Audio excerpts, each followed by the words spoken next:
Aslan ve yükselen burcu Aslan olan dostlar 7 ve 13 Ağustos haftasındayız ve özel önemli bir hafta.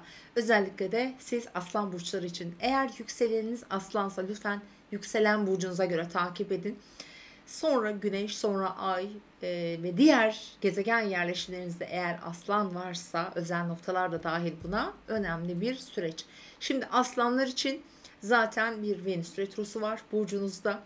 Özellikle bir aydan beri sürüyor ve doğum gününüzde bu arada kutlu olsun. Güneş de artık burcunuzda ilerliyor ay sonuna kadar. Ve Eylül ortasına kadar da yine Venüs'ün Aslan burcundaki seyahati sürecek. Tüm aslanlar için önemli.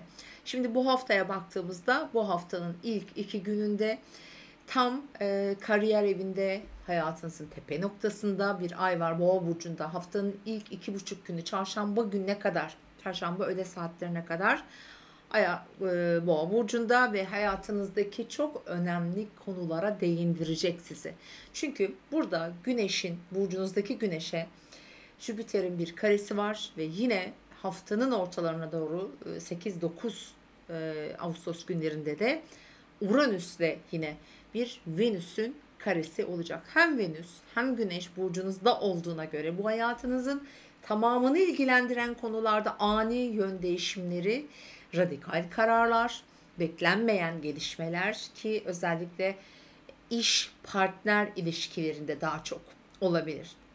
Hayatınızda önemli kararlar alabilir ya da öyle bir süreç yaşıyor olabilirsiniz sevgili Aslan burçları. Ağustos yani bitmeyen bir Ağustos yaşıyoruz ve yaşayacağız da. Daha Ağustos'un ilk haftalarındayız. Çünkü Ağustos ayında aslanlar için özellikle 16'sı ve sonrasında da yine çok önemli gelişmelerin olacağı bir zaman dilimi olacak. Bu hafta ani kararlar almayın yeter. Özellikle çarşamba gününe kadar olan süreçte işle ilgili konularda bir değişim, bir gelişme olabilir. Çünkü hem Jüpiter hem Uranüs tam hayatınızın tepe noktasından geçiyor ve bir yandan fırsatları verirken diğer yandan da bir şeyleri değiştirme anlamında, marjinal değişiklikler bu arada yapmak anlamında aslında sizi itiyor. Şimdi burada bir mesleki geçiş yaşıyor olabilirsiniz. Kariyerle ilgili konularda bir kararsızlık olabilir. İşten ayrılma, mevcut iş, ortaklı işler, yeni anlaşmalar, farklı hiç aklınızda olmayan yeni bir takım yollar, sektörler olabilir. Bunlar aile içindeki ilişkilerinize de mutlaka yansıyordur. Hayatınızda çok önemli bir böyle kalıbın içerisinden çıkmak için mücadele ediyor gibi hissedebilirsiniz. İşte bu Jüpiter burada özgüveni yükseltirken Uranüs de Venüs burada olduğuna göre tüm alanlarda bir yenilik, bir değişim yapmaya itebilir sizi. Görüntünüzü, kişiliğinizi, işte ne bileyim marjinal olarak da ifade etmek, farklı şekilde ifade etmek de isteyebilirsiniz.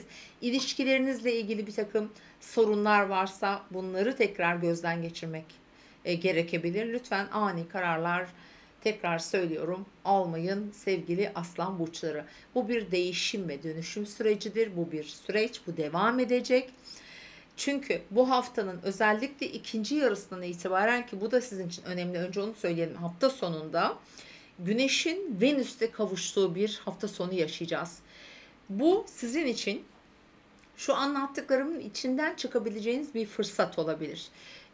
Venüs'ün bu arada Aslan Burcu'ndaki Venüs'ün bu kavuşumu önemli bir 8 yıllı aslında değerlendirme, gözden geçirme, biraz iç gözlem yapma, biraz farkındalık olarak başka yerlerden olaylara bakma fırsatı vereceğini söyleyebilirim. Hiçbir şeyi sakın aniden kestirip atmayın. Bu süreç çünkü sürecek. Ve bununla beraber de hafta sonu burada başka yüzleşmeler, geri dönüşler olma ihtimali var. Şimdi günlere göre baktığımızda evet haftanın özellikle ilk 2,5 günü kariyer, iş, mesleki konular gündeminizde olurken hemen çarşambadan sonra perşembe, cuma biraz daha sosyalleşeceksiniz. Sosyal ilişkileriniz, aktiviteleriniz, oradaki bağlarınız biraz sizi daha esnek bir hale getirecek. Daha güçlü bir görünümde olacak. Gökyüzü size destek veriyor.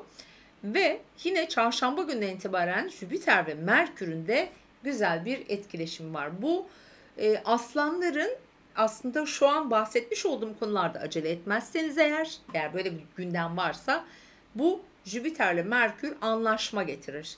Bağlantı getirir. Karar vermek için güzeldir.